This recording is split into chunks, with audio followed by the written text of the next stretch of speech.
The New York Knicks have a star in the making in a young player breaking out in real time right in front of our eyes, and we got to break it all down. What's up, guys? I'm Matt Long. Welcome to Knicks Basketball 365. If you're a New York Knicks fan, please hit that subscribe button. It really helps me out a ton. But let's jump right into the news for today. The Knicks have a breakout player, and we are able to identify exactly what lit a fire under him and why he's playing so well. Coming from Heavy Sports, Tuesday's game in Minnesota is when Tyler Kolek really turned a corner. Kolek put up a career-high 22 shots in the win, but most of his scoring came in the second half. 6 of his 9 made shots were in the second half of that loss.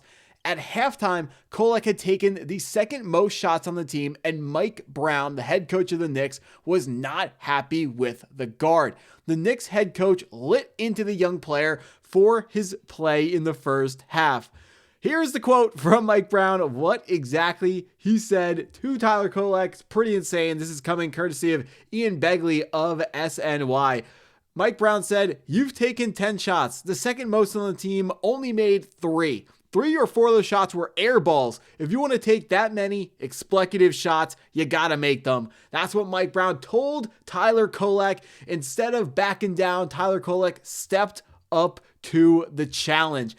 It would be very easy for Tyler Kolek to tuck his tail between his legs and lose confidence after that. Instead, he stepped up to the challenge and finished with 20 points, 11 rebounds, and 8 assists. Mike Brown took a very bold approach by calling out Kolek directly on Tuesday. It turns out the veteran head coach made the right call. Since that moment, Kolek has been lights out shooting, and he's contributing in all facets of the game. So this call out took place halftime of the loss to the Minnesota Timberwolves. But everyone is talking about this morning is Tyler Kolek's breakout performance versus the Cleveland Cavaliers on Christmas Day. In a game that the New York Knicks were struggling and down late in the second half, it felt like Tyler Kolek absolutely couldn't miss. And we take a look at the bench scoring for the New York Knicks for that game. Tyler Kolek put up 16 points in 25 minutes off the bench, and I'm shocked that he only had 16 points. It felt like he was going absolutely crazy in that game. It felt like he couldn't miss.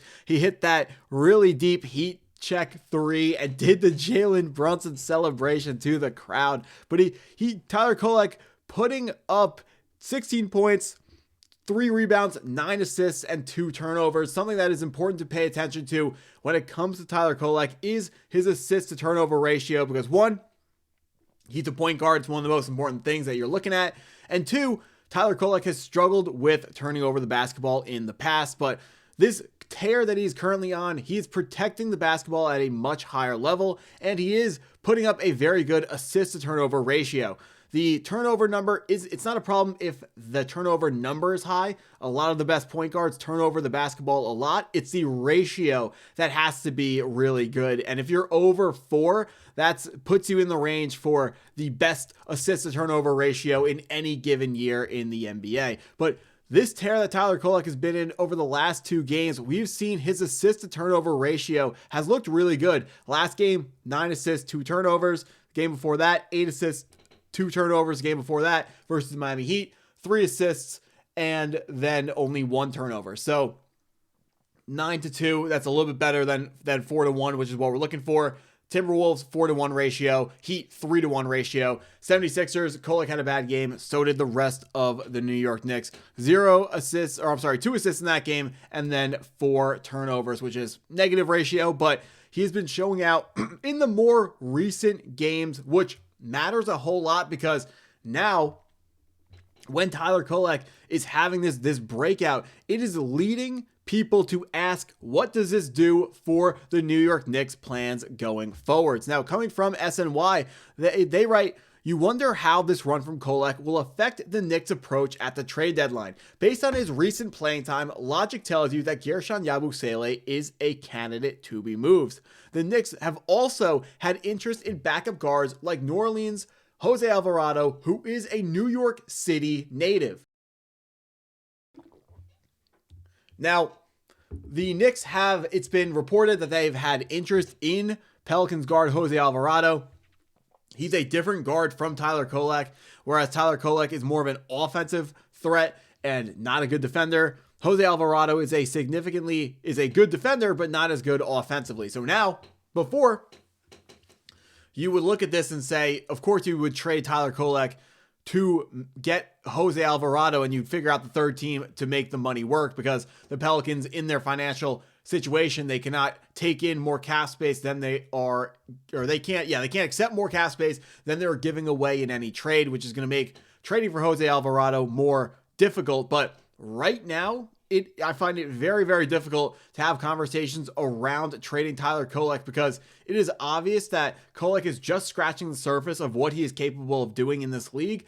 And you don't want to be the team that traded away the guy that went crazy and started playing even better for another team. The one situation where it does make sense to entertain a Tyler Kolek for Jose Alvarado type of trade is if you look at the Knicks and the way we're playing and you determine we have more than enough offense and we really are hurting on the defensive side of the floor, that's where Jose Alvarado would come in. He is a very pesky defender. He's one of those short guards who is just really, really annoying on ball defense, and he's just a gnat always around the basketball. But of course, it looks like Tyler Kolek is going to be easily better than Jose Alvarado, but that doesn't mean you don't entertain this trade, because they're so different stylistically. If you need the defense, it still would make sense to entertain that trade, but you have to imagine if Kolek keeps playing at a very high level, one, is he available at all? And every single day he becomes less and less available.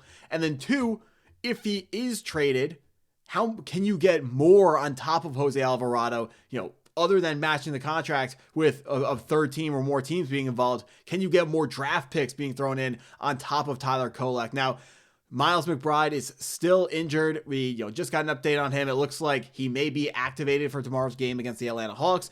Deuce McBride is a very solid defender, but not as good of a defender as Jose Alvarado. The way things are shaping up, it does look like Tyler Kolek is going to be playing himself into staying on this Knicks roster and us out of the Jose Alvarado conversation, because if we have Brunson, Mikal Bridges, and then Tyler Kolek and Deuce McBride, if we have four good guards, we're not going to have to trade for another one. We're going to, even stylistically or not stylistically with that strategy, we are not going to have to trade for another guard to add to that room, because we already clearly would have enough in that situation. Tyler Kolek is really putting a wrench in all of the Knicks' plans. The recent talks have all been about getting more guard depth, and it's been, what can we get for Gershon Yabusele? Tyler Kolek is absolutely throwing that all in the garbage in a good way, because you love to see a guy breaking out, especially someone that we spent a second round pick on that everyone thought was a sleeper at the time. And early in his career out of Marquette didn't look as hot as we believed he could have, but really turning a corner right now is Tyler Kolek, and I can't wait to see how he continues to develop in New York. That's what I got for this video. If you stuck around this long, I appreciate you taking the time to watch it all the way through. Please hit that like button if you haven't already. Hit the subscribe button if you're new to the channel, and go Knicks.